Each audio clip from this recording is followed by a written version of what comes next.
ಮೂಡ ಹಗರಣದ ವಿಷಯವಾಗಿ ಸಿಎಂ ಕುಟುಂಬಕ್ಕೆ ಈಗಾಗಲೇ ಲೋಕಾಯುಕ್ತದ ವರದಿಯಲ್ಲಿ ಕ್ಲೀನ್ ಚೀಟ್ ಅನ್ನು ಕೊಡಲಾಗಿದೆ. ಬೆನ್ನಲ್ಲೇ ಈಗ ವಾಪಸ್ ಸೈಟ್ ಅನ್ನು ಪಡಿತಾರಾ ಅನ್ನುವಂತಹ ಪ್ರಶ್ನೆ ಎದುರಾಗಿದೆ. ವಾಪಸ್ ಕೊಟ್ಟ ಸೈಟ್ ಹಿಂಪಡೆಯುವ ಬಗ್ಗೆ ಅಪ್ಪ ಅಮ್ಮ ತೀರ್ಮಾನಿಸ್ತಾರೆ ಅಂತ ಯತೀಂದ್ರ ರಿಯಾಕ್ಟ್ ಮಾಡಿದ್ದಾರೆ.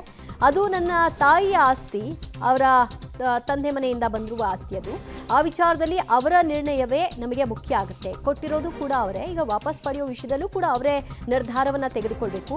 ಈ ಬಗ್ಗೆ ನನ್ನ ತಾಯಿಯ ಜೊತೆಗೆ ನಾನು ಇನ್ನೂವರೆಗೂ ಕೂಡ ಮಾತನಾಡಿಲ್ಲ.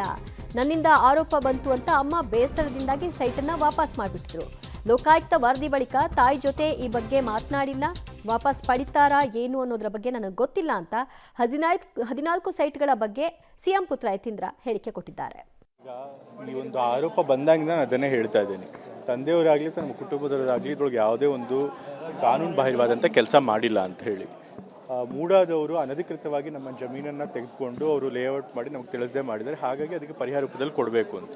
ಅದು ಬರೀ ನಮಗೆ ಮಾತ್ರ ಅದಲ್ಲ, ಯಾರ್ಯಾರಿಗೆ ಈ ರೀತಿ ಜಮೀನನ್ನ ಅವರು ಅನಧಿಕೃತವಾಗಿ ಆಕ್ಯುಪೈ ಮಾಡ್ಕೊಂಡಿರ್ತಾರೆ ಅವರೆಲ್ಲರಿಗೂ ಕೂಡ ಕೊಟ್ಟಿದ್ದಾರೆ.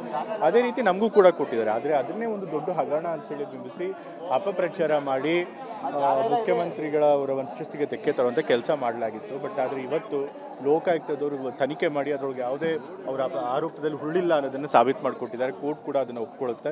ಸೊ ಹಾಗಾಗಿ ನಾವು ಏನು ಮೊದಲಿಂದನೂ ಹೇಳ್ತಿದ್ವಿ, ನ್ಯಾಯ ಸತ್ಯ ನಮ್ಮ ಪರವಾಗಿದೆ ಅಂತ ಅದಕ್ಕೆ ಜಾಸ್ತಿ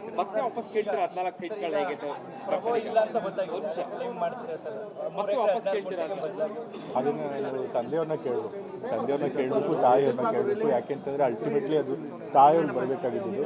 ಹಾಗಾಗಿ ಅವ್ರು ಏನು ಅಂತ ಕೇಳಿ